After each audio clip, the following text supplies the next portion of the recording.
Vindos ao estúdio da nova SBE no campus de Carcavelos.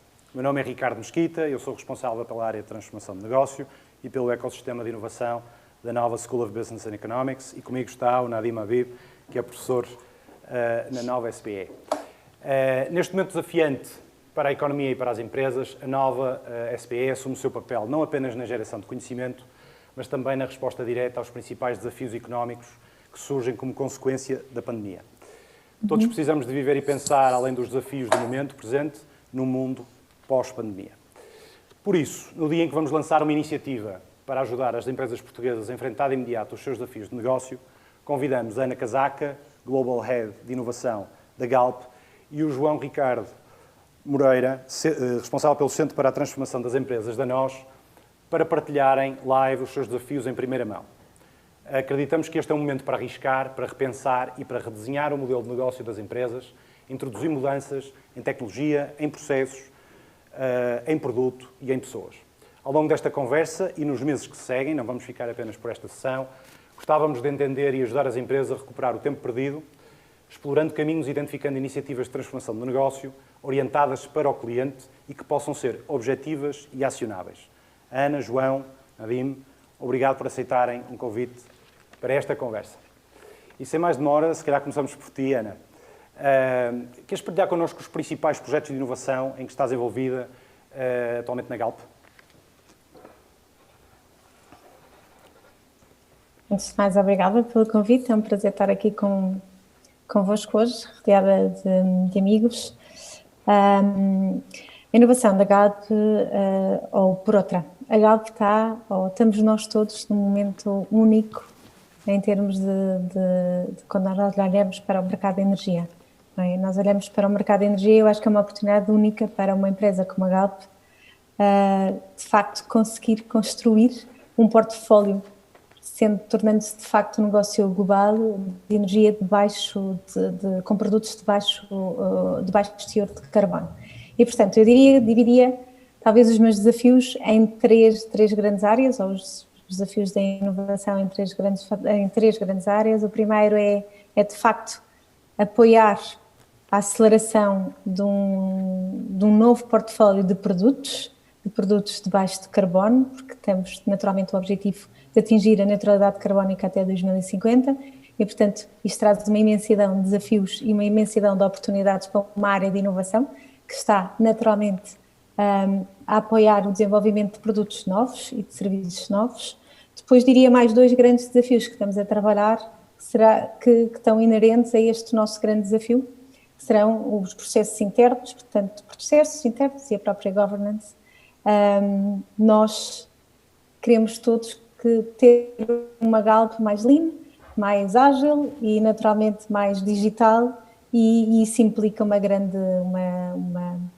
capacitação interna enorme, que me leva ao terceiro desafio que temos muito premente e que naturalmente vamos poder com certeza conversar aqui hoje, que é uma nova forma de trabalhar dentro da Galp e com o ecossistema onde nos inserimos. E, portanto, novas skills, nova capacitação de pessoas, novos perfis para trazer para dentro de casa e com certeza vamos poder, ao longo da nossa conversa, a endereçar o que é que significa trazer para dentro de casa, o que é isto das novas formas de trabalho a nível internacional e que tivemos também a oportunidade, durante esta terrível pandemia, de demonstrar que, de facto, podemos trabalhar de uma forma diferente. Bom. Obrigado, Ana. João, se calhar passo a bola para ti e perceber aqui um bocadinho... É possível olhar para a pandemia como um laboratório de inovação? Quais são, neste momento, enfim, aquilo que mais impacta, ou impacta o vosso negócio? Bem, olá. Bom, a pandemia é de facto uma experiência social sem precedentes na escala. Raras vezes as empresas todas do mundo, as pessoas todas nas diferentes geografias tiveram de se ver perante uma situação destas. Terão feito muitos simulacros de muitas coisas, podem ter ter-se preparado para muitas adversidades, mas que eu saiba, não havia propriamente planos ou de contingência para uma pandemia.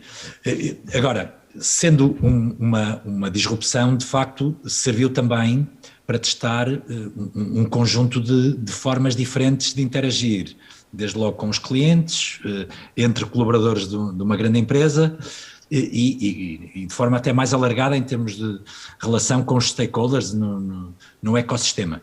Portanto, foi de facto um pano de fundo, uma plataforma para estimular, por um lado, numa primeira fase por necessidade, mas depois até com algum treino, testar novas formas de todos nós comunicarmos uns com os outros e em particular com os clientes. Portanto, diria que sim, a pandemia foi de facto uma experiência, está a ser, infelizmente ainda não a demos por terminada, mas está a ser de facto uma experiência notável de engenharia destes processos internos à empresa e da relação da empresa com os seus clientes. Quando quiseres, Nadim.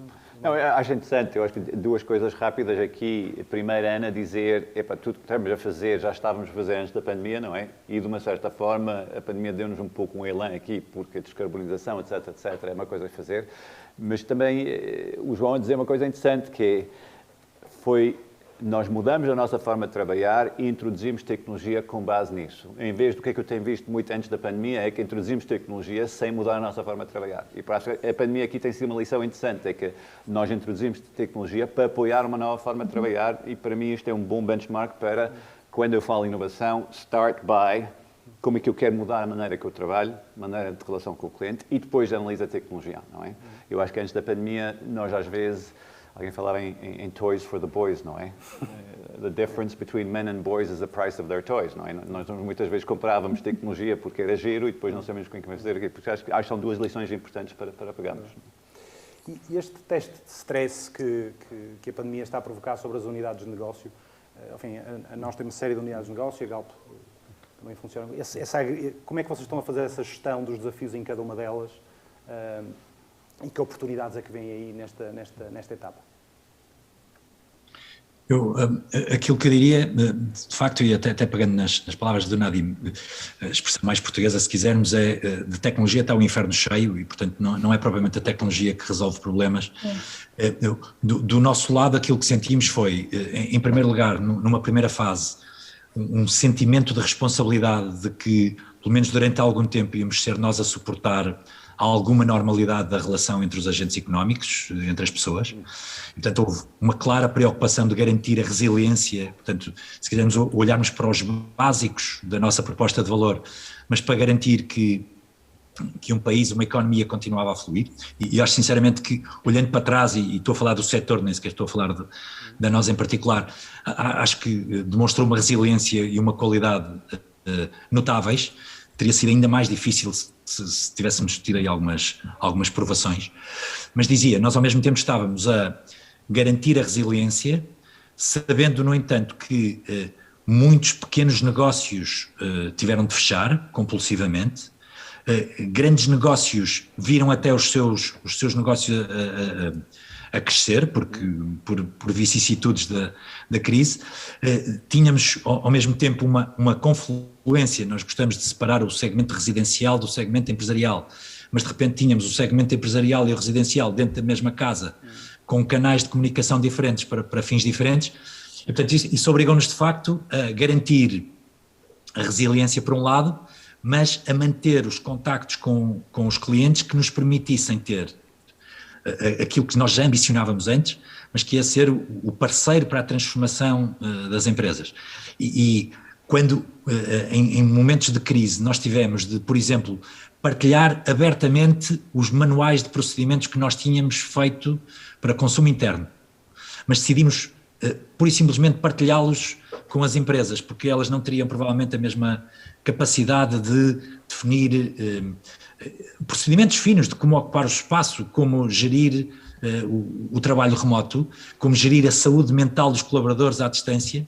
Portanto, fizemos uma coisa que foi partilhar o conhecimento de forma aberta para ajudar e, portanto, para sermos de facto um parceiro naqueles momentos difíceis. Interessante, porque eu entendo que, do ponto de vista do João Ricardo aqui, a minha área de negócio está no centro das necessidades dos clientes durante a pandemia. Para a Ana, acho que é ligeiramente diferente, não é? Ou seja, vocês já estavam com um plano de inovação, penso eu, de imaginar a empresa 2050 e de repente vem a pandemia que choca com métodos de transporte, trabalho, mobilidade, tudo muda. Isto tem tido um impacto no vosso planeamento de inovação também? Sem dúvida, e disseste muito bem, nós já tínhamos um plano a 2050, o que aconteceu foi que quando nós preparamos cenários, ninguém prepara um cenário onde 90% do setor da aviação cai e fica tudo parado e nós deixamos de existir qualquer tipo de mobilidade nos mercados onde estávamos. E, portanto, o que aconteceu foi, de facto, uma oportunidade para refletirmos de facto como é que nós conseguimos acelerar ainda mais a transição energética que queremos no nosso portfólio. E é exatamente isso que nós estamos a fazer neste momento. E no que diz respeito à inovação, a inovação foi também chamada para o centro da mesa e de facto permitiu-nos pensar como é que nós conseguimos fazer os projetos de uma forma mais rápida e trazer os produtos que acreditamos que vão permitir um maior portfólio descarbonizado à Galp, de uma forma mais rápida e com maior colaboração, ou seja, trouxe de facto uma oportunidade para repensarmos o que é que vão ser os ecossistemas de parceiros e de novos modelos de negócio para a Galp. Isso é o que nós estamos neste momento a fazer e estamos a acelerar essas oportunidades com uma maior proximidade com parceiros terços. Isso é o que eu diria que foi uma grande diferença. Adicionalmente, houve situações muito concretas de começarmos a fazer parcerias, como fizemos com a Uber e com a Glovo, e começámos a olhar para as nossas estações de serviço também como uma oportunidade diferente daquelas que olhávamos no passado, ou por outra, ou acelerarmos esse olhar. O facto de olharmos para uma estação de serviço como também uma peça de uma rede de retalho que pode trazer uma experiência diferente a um consumidor e com parceiros certos, como foi neste caso uma Uber e uma Glovo, começar a trabalhar o Last Mile Delivery, algo que não existia. Algo que não existia há um ano e meio. Se nós pensarmos há um ano e meio atrás, a Galp não tinha estes produtos, não tinha estes serviços e passou a ter um serviço novo e a ter um papel também num setor que não estava presente. Portanto, o que eu diria é que durante o último ano tivemos a oportunidade de pensar em modelos de negócio novos que estavam no pipeline para os próximos anos, mas tivemos que acelerar a implementação. E isso, de facto, depois também nos permite hoje uma maior agilidade. Obrigado. Eu se calhar pegava nessa... Não sei se respondi, Nadine. Não, mas eu acho interessante. Ou seja, esta lógica de estamos a passar por uma turbulência brutal, por isso bora lá acelerar os nossos projetos. Também, Very cool. E alguns deles já estavam no pipeline e foram trazidos para o presente. Estava no pipeline, mas nós tivemos que acelerar muito rápido porque de repente tivemos que dar uma resposta concreta às necessidades de um cliente e reinventarmos, não é? Mas o instinto é de parar, não é? Foi também uma coisa incrível. Com o instinto, tipicamente, é devemos abrandar, porque está tudo a mudar, slow down, etc, etc. E aqui foi muito mais no push forward, não é? Não foi o caso. Não foi o caso na casa. Foi exatamente o contrário. E foi também interessante, mesmo eu entro na Galp, já estamos no meio eu tive uma semana e meia fisicamente na Galp, nos escritórios. Portanto, eu entro durante a pandemia, em abril do ano passado, e isto também foi uma mudança gigante nas grandes empresas, não é?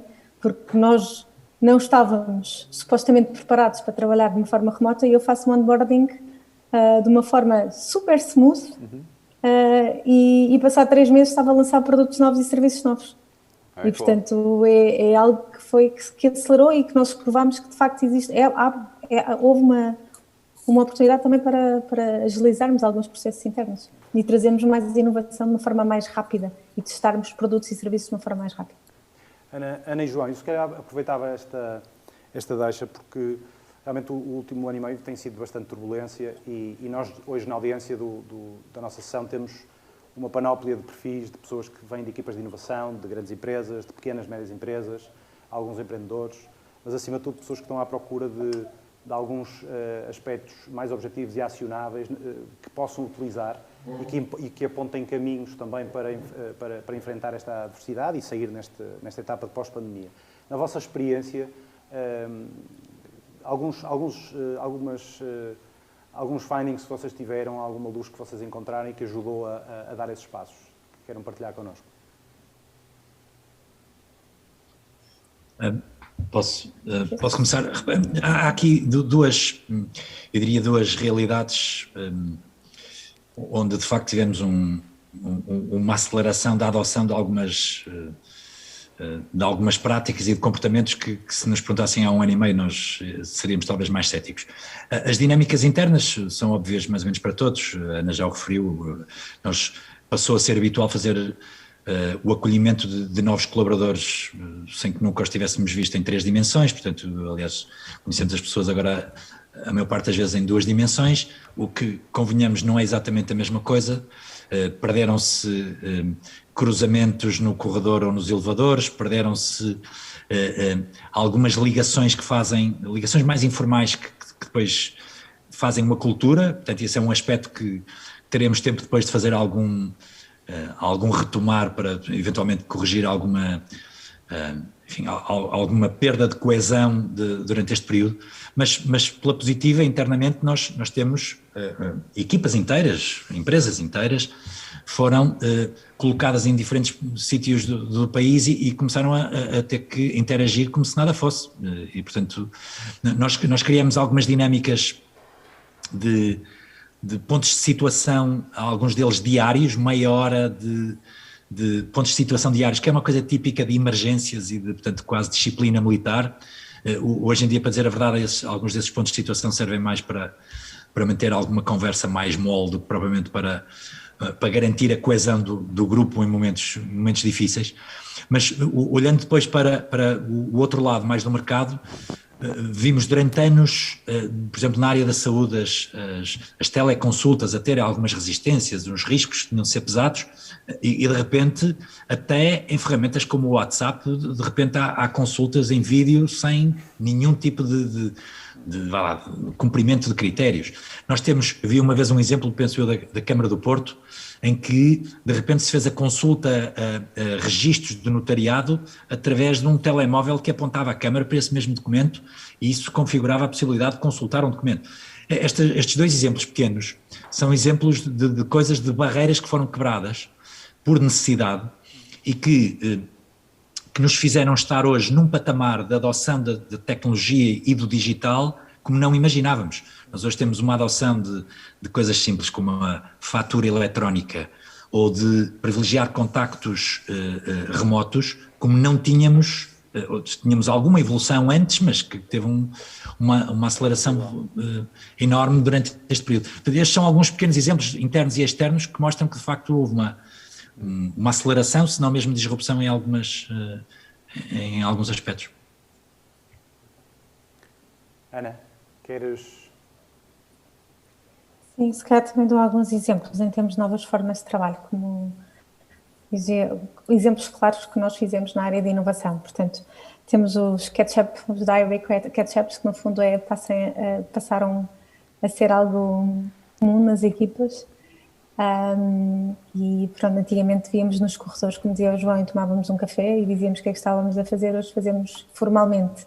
Formalizamos algumas práticas informais. Temos, por exemplo, o que nós chamamos de Innovation All Hands. Portanto, algumas práticas também vieram do mundo das startups, tenho que admitir. É um mundo que eu conheço bem e, portanto, também começámos a trazer, onde partilhamos como é que estão os projetos a andar e partilhamos entre equipas.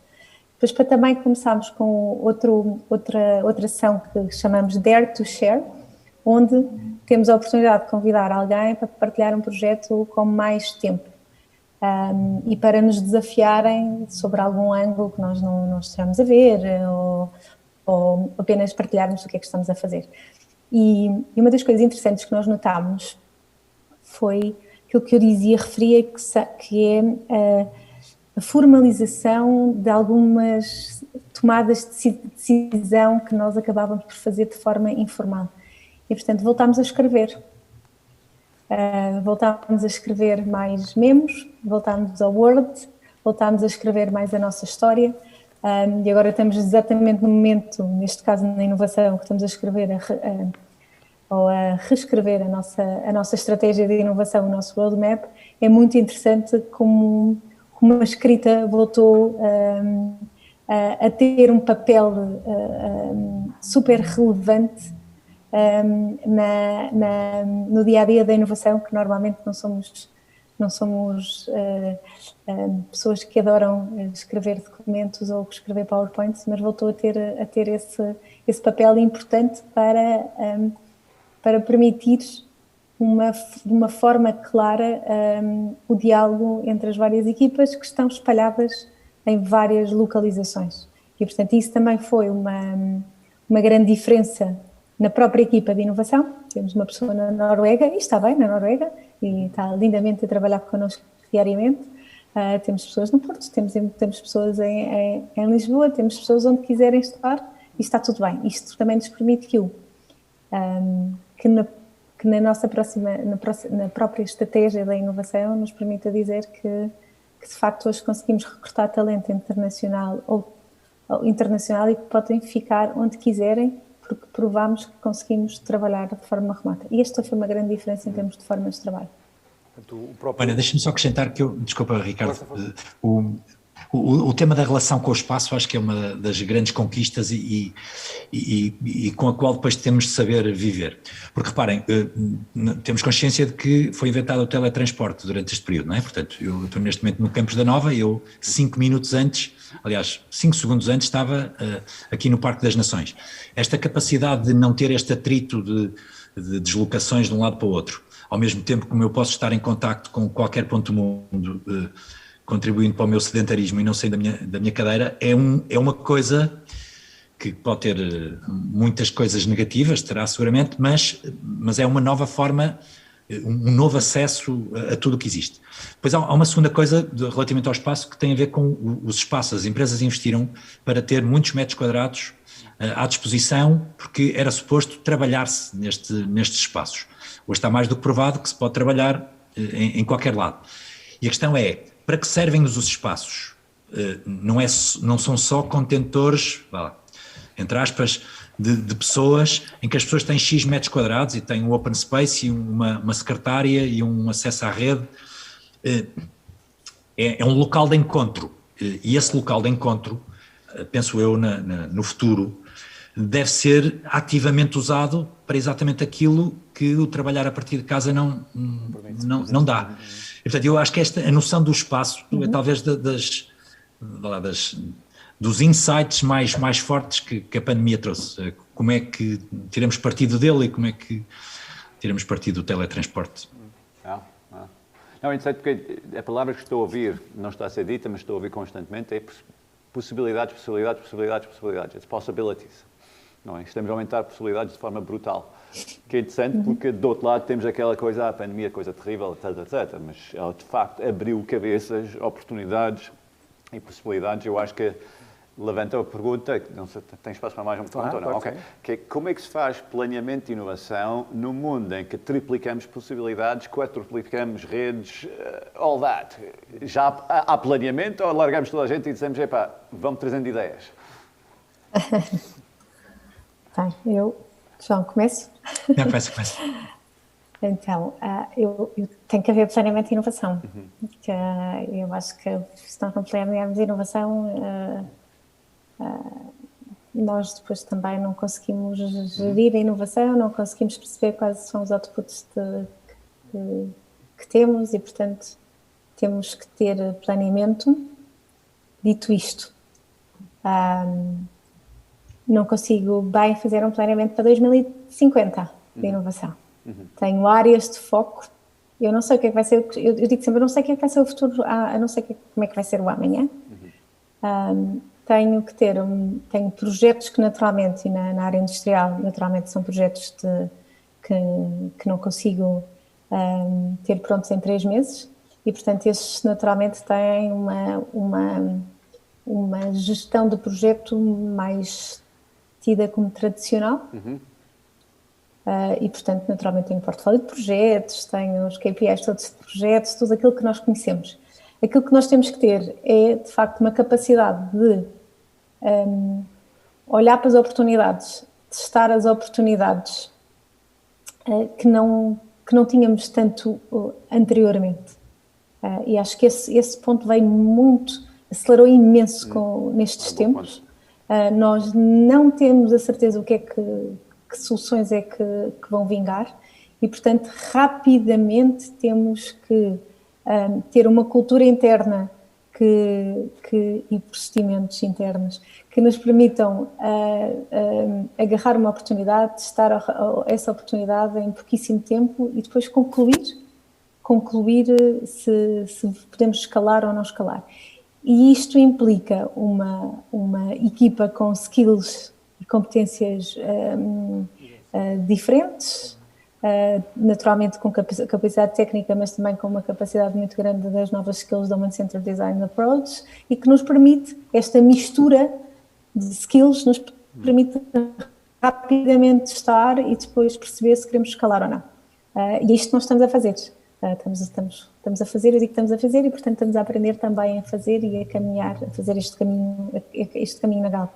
E tem sido uma experiência ótima, com pilotos e com testes que correm lindamente, que são escalados e outros que não correm lindamente e não têm que correr, e também foi uma experiência ótima porque só fizemos durante 2, 3 meses e provámos que não tinha escalabilidade e aprendemos e, portanto, também foi uma experiência boa porque não tivemos um mês a planear, a fazer estudos de mercado e foi um mês a testar a solução rapidamente e acaba por no final toda a gente ganhar.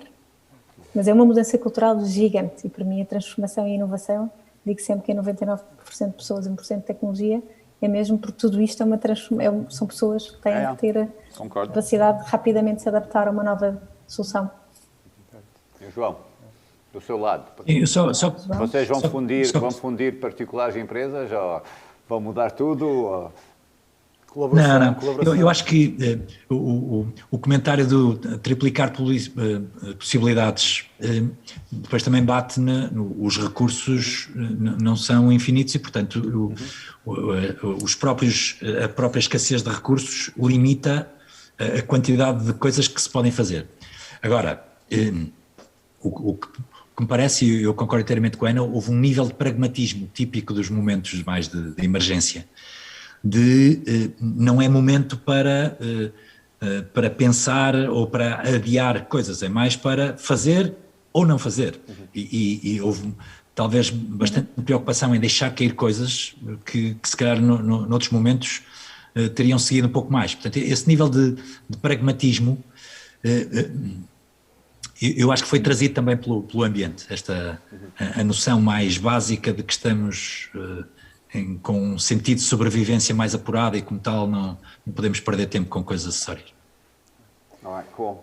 Ou seja, muitas possibilidades, mas é por isso que precisamos mais planeamento e um pouco mais foco, senão arriscamos de entrar naquela frenética de não ganhar tração, não é? Vou passar a ti outra vez, desculpe. Nós estamos a ficar sem tempo, mas antes de fecharmos eu ouvi aqui várias coisas. De um lado da Ana, eu vi um bocadinho o playbook das startups com fail fast e testar, rapidamente iterar e muita execução. Ouvi também aspectos de colaboração, mencionaste parceiros que há um ano e meio atrás não estavam no radar e que de repente começam a fazer uso também da vossa capacidade instalada, da rede que têm. O próprio João a dizer que partilharam manuais que de outra forma não estariam disponíveis e que de repente abertamente com utilizadores. Eu gostava de fazer 2 perguntas. As colaborações vieram para ficar e isso é algo que vocês vão estimular e que vão continuar a construir sobre elas. E o que mais é que veio para ficar como resultado de todo este exercício que estamos a viver? Eu posso responder. A colaboração vai para ficar, sem dúvida. A inovação... eu costumo dizer que não sei trabalhar de outra forma. E, portanto, acho que a inovação veio... Acho que a necessidade de nós desenvolvermos ecossistemas colaborativos para conseguirmos responder de uma forma rápida aos desafios veio mesmo para ficar. Já era uma tendência, nós já sabíamos isto, nomeadamente quem nunca tinha experienciado já sabia isto pelos livros. Durante este último ano e meio tivemos todas experiências de como colaborando com alguém ou com alguma empresa que não nos era natural, trouxe um valor acrescentado ao negócio. Isso sem dúvida. Relativamente a novas formas, eu acho que a forma como nós trabalhamos mudou radicalmente. Um exemplo que eu acho que não vai mudar, a inovação, por exemplo, a nossa inovação na Galp trabalhava, era o espelho das próprias business units da Galp. Portanto, nós tínhamos 4 centros de inovação, que em toda a cadeia de valor, que trabalhavam, não diria que trabalhavam no seu silo, mas trabalhavam no seu próprio, tinham o seu próprio roadmap, a sua própria estratégia. O que acabou por acontecer, também fruto de uma necessidade de responder rapidamente a desafios, foi que de repente transformámos a forma de trabalho e hoje trabalhamos como tribos de conhecimento. Ou seja, existe um desafio concreto, por exemplo, na área de hidrogênio, que seria uma área natural para um centro de inovação mais ligado a midstream, mas as pessoas de midstream estão com um portfólio completamente, estão alocadas quase a 100% a outros projetos e, portanto, existem outras pessoas com capacidade também naquela área, e o que nós fizemos foi começar a misturar as pessoas e começámos a ter, em vez de ter as 4 áreas, começámos a cruzar os centros e começamos a ter tribos de conhecimento nas áreas naturalmente onde vamos querer trabalhar. Isso permitiu-nos reafetar as pessoas para alguns projetos que nos iam aparecendo de forma muito rápida e que nós não achávamos até que no início não tínhamos pessoas disponíveis, mas permitiu-nos um passo adicional que eu acho que para mim é o mais relevante, que é começar a trabalhar de forma diferente e muito mais com um projeto e com um challenge, não ligando tanto às caixinhas onde nós estamos, e portanto acabámos por ir matando também nós esses silos. Isto acho que não vai mudar. Isto não vai mudar mesmo, e porque nos trouxe de facto um valor acrescentado gigante e uma maior capacidade de resposta. Cool. Maior abertura. Yeah. João? Eu diria que este tema da colaboração não é propriamente culpa da pandemia. A pandemia já tem as costas largas, mas não é propriamente culpa da pandemia. Eu acho que era uma tendência que já vinha, e no nosso caso nós temos uma outra razão para acreditar que ela de facto não é um adorno, é mesmo a base de suporte da proposta de valor. O 5G é uma coisa que pressupõe, uma rede com certeza, uma tecnologia que permite conectividade, mas o verdadeiro valor do 5G vem com algumas camadas adicionais, umas camadas de serviço e camadas aplicacionais da realidade aumentada, da realidade virtual, enfim, de muitas outras coisas, que não estão nas nossas competências. Nem nós temos intenção de vir a ser especialistas nessa área de desenvolvimento. Portanto, a nossa proposta de valor, core, depende das parcerias que façamos com outros que têm essas competências para o fazer. Esta é talvez uma melhor materialização de que a parceria não pode ser vista só como uma lógica de adjacência, como se calhar já se viu no passado, com umas coisas mais para inglês ver. Está cada vez mais a vir para o core dos nossos negócios as parcerias que fazemos. Um último exemplo destes é para o 5G, o 5G tem, entre outras coisas, baixa latência, portanto, tempos de resposta muito baixos. Mas as clouds, portanto, a inteligência das clouds estava longe fisicamente. E há um caminho, portanto, de trazer as clouds para perto, para exatamente depois tirar partido dos tempos de resposta já baixos de uma rede.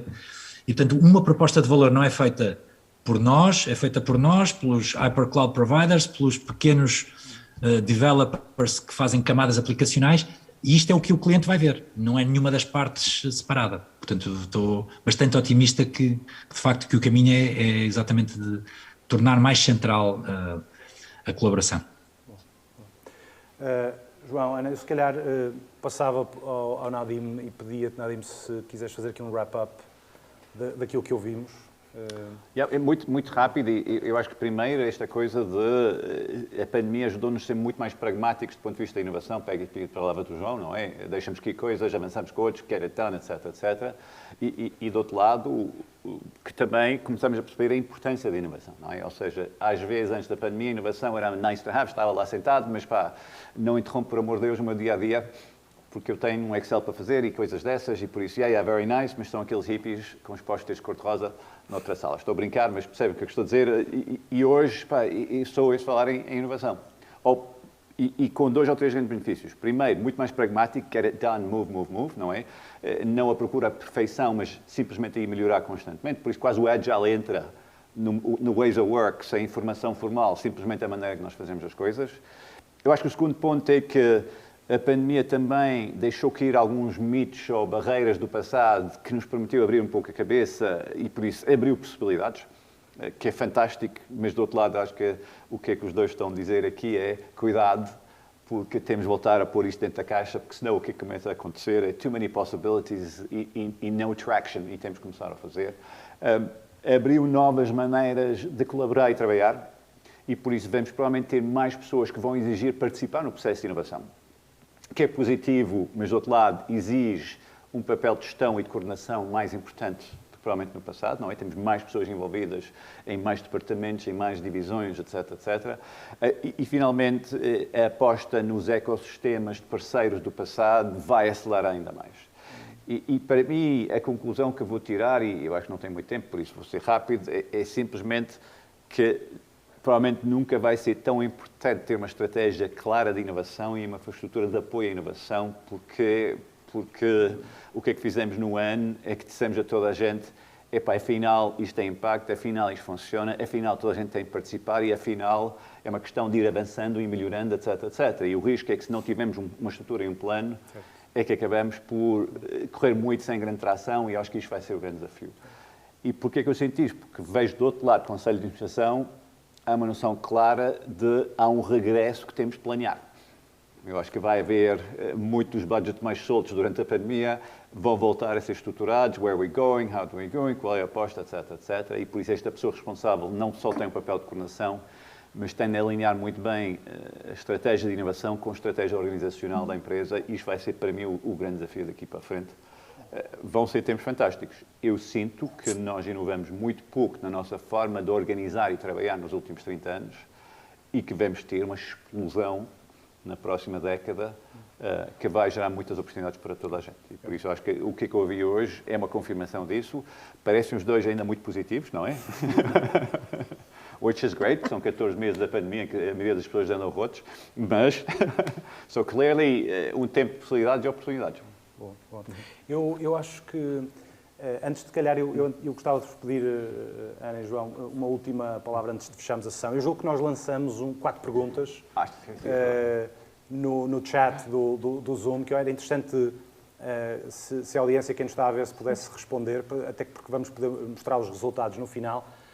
E, entretanto, se calhar, pedia-vos só uma última palavra, 1 minuto para a Ana, 1 minuto para o João, antes de passar aqui a outra etapa. João, comecei, acabas tu. Eu também. Sou eu o penúltimo, então. Aquilo que eu diria é que nós não vamos poder projetar linearmente aquilo que aprendemos para a frente, porque nós vamos ter que planear um regresso à normalidade, nós vamos voltar a ter engarrafamentos, nós vamos voltar a ter multidões, aglomerados de pessoas em alguns sítios. O que temos é de saber tirar o essencial das aprendizagens deste período e levá-las connosco para a frente. Porque eu acho que estou de acordo e não é por ser otimista, acho que há de facto um mundo de oportunidades que nós conseguimos conceber que existem e seremos todos melhores como empresa, como indivíduos, se tirarmos as aprendizagens deste período, que seguramente não iremos esquecer. eu como o João, não é por ser otimista, mas estou bastante otimista. Acho que a inovação, como o Nadine disse muito bem, costumo dizer que muitas vezes estávamos na mesa das crianças, hoje estamos sentados na mesa dos adultos, e isso leva-nos a ter uma responsabilidade enorme. E, de facto, a inovação passou a ser fazer parte da estratégia da empresa, o que implica que nós temos que responder a este desafio naturalmente, tendo um pensamento e um planeamento estratégico como todas as outras áreas estratégicas das empresas.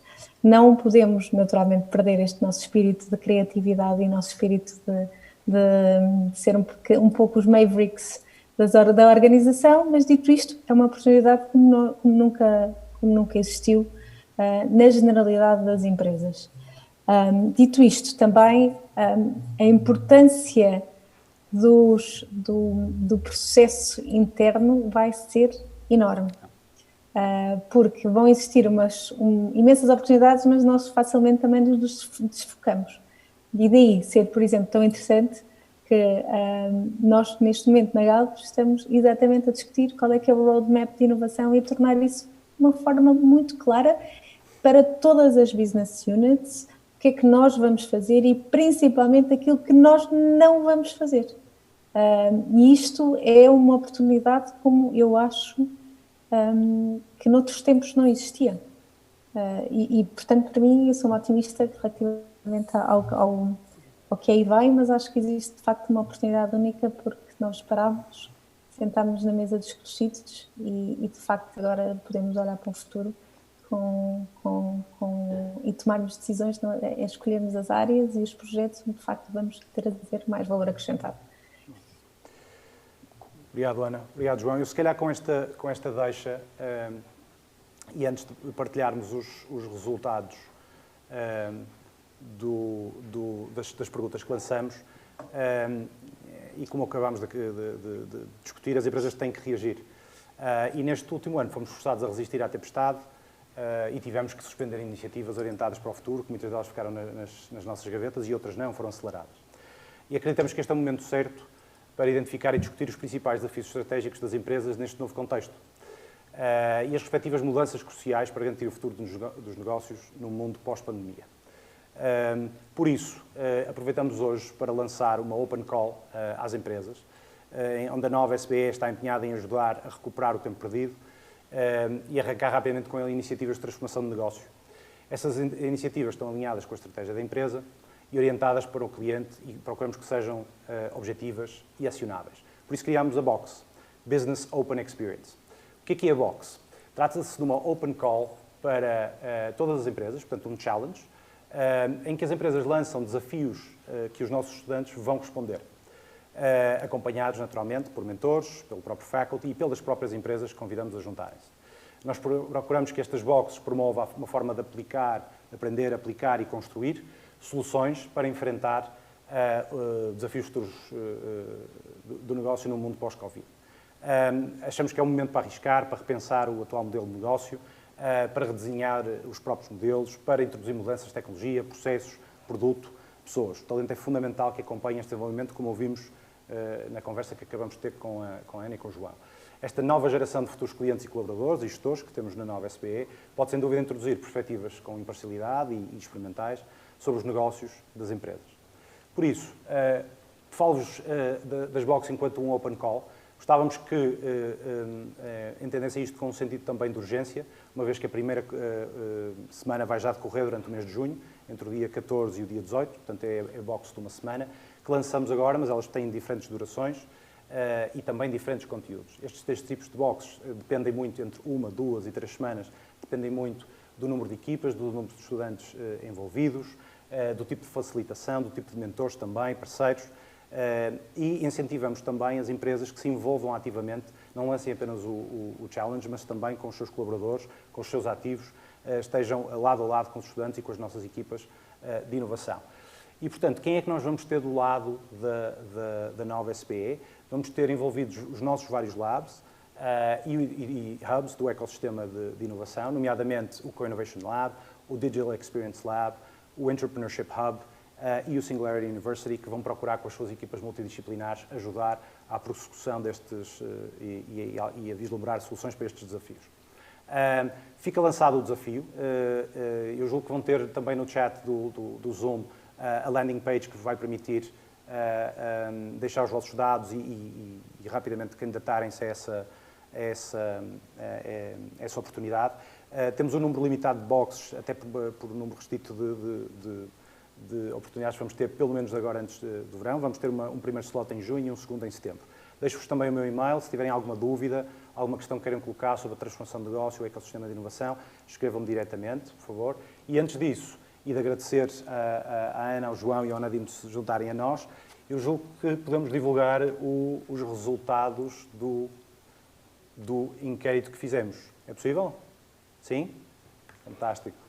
E vai aparecer Vamos onde? ver, vai aparecer... Porque eu estou completamente confuso. Ok. There we go.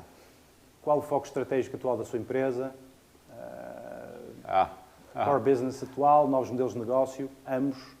Temos aqui um empate técnico. Ou não. Alguém ainda não decidiu. Ou ainda alguém não decidiu. Qual o foco estratégico atual? There we go. Quais são os principais... Oh my God, muita pergunta. Quais são os principais desafios estratégicos do negócio, da sua empresa, neste mundo pós-pandemia? Três principais. Claramente pessoas. É interessante, isto não muda de antes da pandemia, não é? É costume de sempre, é pessoas, clientes e processos. Go, go, go. Certo. Always be the same. É uma boa notícia, de uma certa forma, quer dizer que, afinal, o mundo não mudou tanto. Certo. Qual o segmento de clientes em que a sua empresa devia apostar? Selecione os dois principais. Futuros clientes, Ok.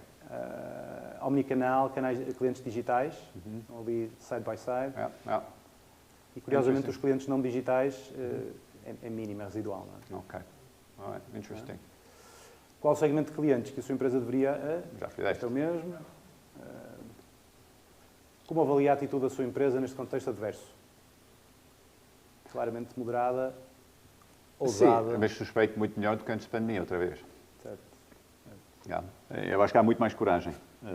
E eu acho que foi interessante ouvir tanto o João como a Ana, porque para mim este discurso de inovação muito mais driven, muito mais estratégico, muito mais focado, que envolve uma conversa sobre como é que nós estamos a transformar a nossa empresa, propósito, alinhar estas coisas todas, para mim vai ser o grande impulso daqui para a frente. Vai haver muitas conversas à volta disso. E o que é interessante, em vez de ser pessoas que estão fora da empresa a debater, vai haver muitas conversas dentro das empresas. Eu acho que isto vai ser a diferença na próxima década. Sem dúvida. Very cool. Eu fiquei também com o aspecto de colaboração, que eu acho que foi fundamental, e procurar criar parcerias também entre diversas empresas que podem ter serviços complementares e aproveitar essas valências para avançar. Este é giro. Confiança para fazer a transição, e ainda bem, sim. Sucesso. Elevado. cool. Fantástico. Yeah. Fantástico. Esta é a última? Ok, fantástico. Bom, e conseguimos cumprir o nosso timing. Obrigado a todos pelo vosso interesse, pela vossa participação. Fica o desafio e a open call das boxes.